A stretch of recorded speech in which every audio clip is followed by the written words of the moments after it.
إن الحمد لله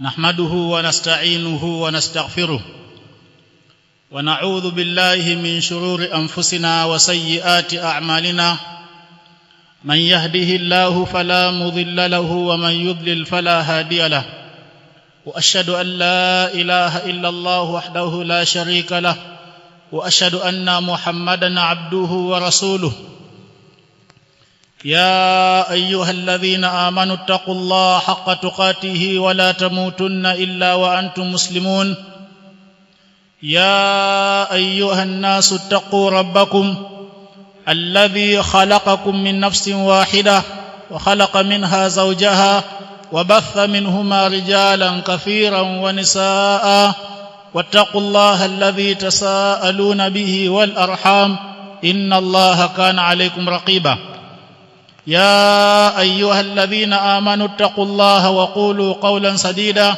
يصلح لكم أعمالكم ويغفر لكم ذنوبكم ومن يطع الله ورسوله فقد فاز فوزا عظيما أما بعد فإن أصدق الحديث كتاب الله وخير الهدي هدي محمد صلى الله عليه وسلم وشر الأمور محدثاتها وكل محدثة بدعة وكل بدعة ضلالة وكل ضلالة في النار عباد الله أوصيكم وإياي بتقوى الله فلقد فاز المتقون zangu Waislamu na wahusieni pamoja na nafsi yangu kumcha Allah Subhanahu wa Ta'ala. Tunamshukuru Allah Subhanahu wa Ta'ala kwa neema nyingi alizotuneemesha nazo, ikiwemo neema ya mwezi wa Ramadhani kutupata tukiwa bado tuko hai, na kwa hivyo tunaweza tukapata khairi nyingi ambazo zapatikana ndani ya mwezi huu. Ndugu zangu Waislamu, kwa kuwa leo ni Ijumaa ya kwanza ndani ya mwezi huu wa Ramadhani, mada yetu insha Allah Taala tutazungumzia kuhusu maqasidus sawmi fi Ramadhan, makusudio ya kufunga ndani ya mwezi wa Ramadhani.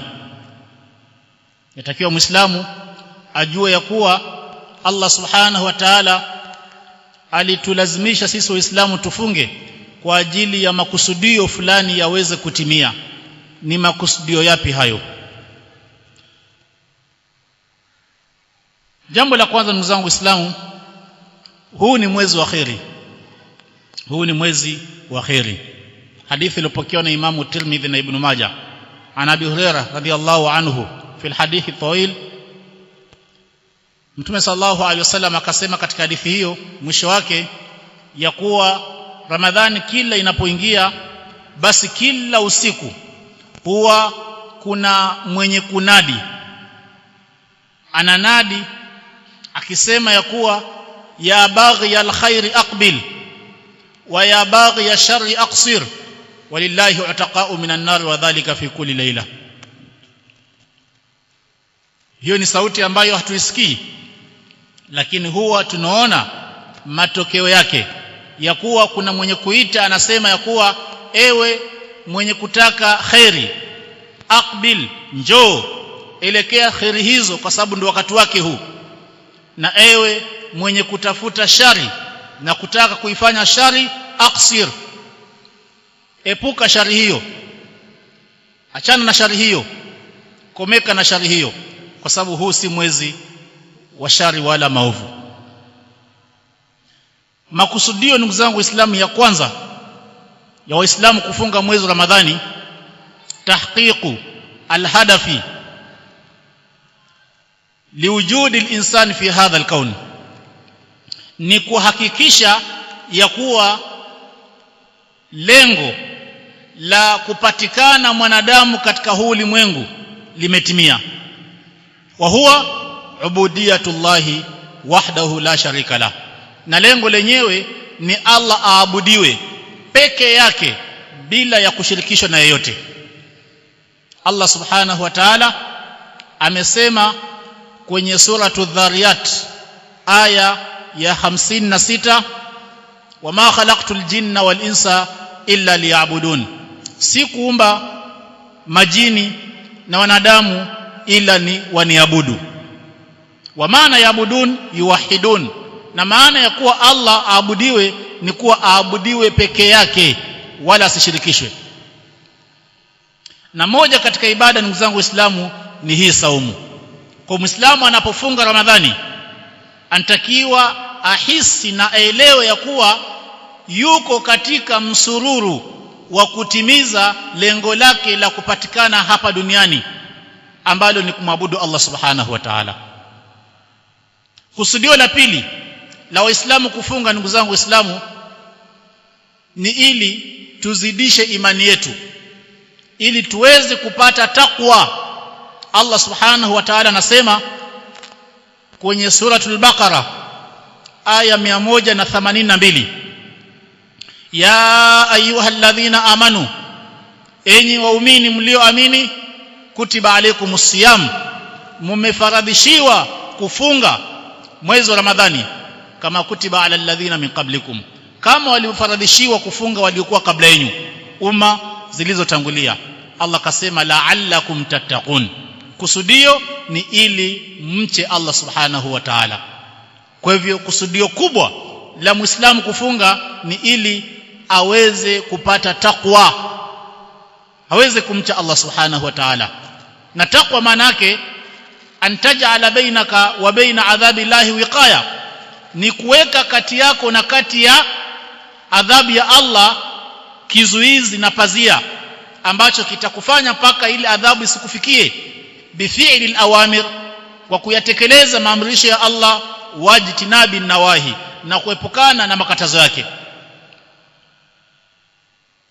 Kwa Muislamu anapokuwa amefunga ametekeleza amri ya Allah, na anapoepukana na vyote vinavyovunja saumu yake na maasi mengine katika Ramadhani, anakuwa ameepukana na yaliyokatazwa na Allah. Na hiyo ni moja katika sababu kubwa ya yeye kuwa ana takwa, kwa kuwa amefanya yote hiyo kwa ajili ya kumcha Allah subhanahu wa ta'ala. Kusudio la tatu ambalo ndio kusudio miongoni mwa makusudio ya kufunga, tazkiyatun nafs, ni kutakasa nafsi zetu, ani kusafisha nafsi zetu, nafsi ambazo ndugu zangu Waislamu, baadhi ya nafsi hizo kabla Ramadhani zilikuwa zimetokomea katika maasi na madhambi na makosa mengi. Allah subhanahu wa ta'ala akatujalia mwezi wa Ramadhani uje ili uweze kusafisha nafsi zetu ambazo zilikuwa zimechafuka, zitakasike na ziwe ni safi. Mtume sallallahu alaihi wasallam anasema ya kuwa as-salawatul khams wal jum'atu ila al-jum'ah wa ramadhani ila ramadhan mukaffiratun lima bainahunna idha jtunibatil kaba'ir. Muislamu anapokuwa amefunga Ramadhani kisha tena ikaja Ramadhani nyingine ikampata iko hai tena kaifunga, huwa ni sababu ya kusamehewa madhambi yaliyokuwepo kati ya hizo Ramadhani mbili, ikiwa atakuwa ni mwenye kujiepusha na madhambi makubwa. Kwa hivyo yale madhambi ambayo yashatokea, Ramadhani ikija inafuta hayo madhambi, unabakia umetakasika kabisa. Lakini hata saum inamtakasa mtu na madhambi, kwa kuwa inamuepusha kabla ya kuyafanya yale madhambi asiyafanye, kwa sababu ya kuwa amejifunza somo la takwa, somo la kumcha Allah na kujua ya kuwa Allah anamfuatilia, na kwa hivyo anatakiwa ajue kuwa chochote anachokifanya Allah anamuona. Na ni kwa sababu Muislamu anapokuwa amefunga anaambiwa asile, anaambiwa asinywe, anaambiwa asifanye tendo la ndoa. Kwa hivyo kinachomfanya mpaka asile, licha ya kuwa ana uwezo wa kujificha wanadamu wasimuone, lakini pamoja na hivyo hafanyi hivyo, ni kwa sababu anajua kuwa hata kijificha hawezi kujificha Allah simuone. Sasa huyo Allah ambaye ndio sababu ya Muislamu kutovunja saumu yake, kwa sababu ya kuwa anajua Allah anamuona, basi anapokuwa ameelewa hivyo, basi pia ataelewa ya kuwa huyo Allah ndiye aliyemkataza asifanye madhambi ambayo ni madhambi ya haramu kila siku Muislamu kufanya madhambi hayo. Kusudio la 4 la Waislamu kufunga Ramadhani, ndugu zangu Waislamu, ni taallumu sabri, ni kujifunza somo la kusubiri. wasabru ajruhu adhimun inda Allah, na kusubiri kwa yule mwenye kusubiri ana malipo makubwa mbele ya Allah. Allah subhanahu wa ta'ala anasema kwenye suratu Zumar aya 10, innama yuwaffa as-sabiruna ajrahum bighairi hisab, si vinginevyo hakika wanalipwa wenye kusubiri malipo yao kikamilifu siku ya kiyama, lakini malipo hayo watalipwa bila ya hisabu, bila hisabu. Hiyo ndio subra ambayo Muislamu akifunga anaweza kusoma somo hilo na analielewa vizuri na analitabikisha kulifanyia kazi. Subra ziko aina tatu. Kuna Muislamu kusubiri kwa kujilazimisha kufanya toa licha ya kuwa anapata vishawishi, lakini anajilazimisha nafsi yake ili afanye ibada hiyo.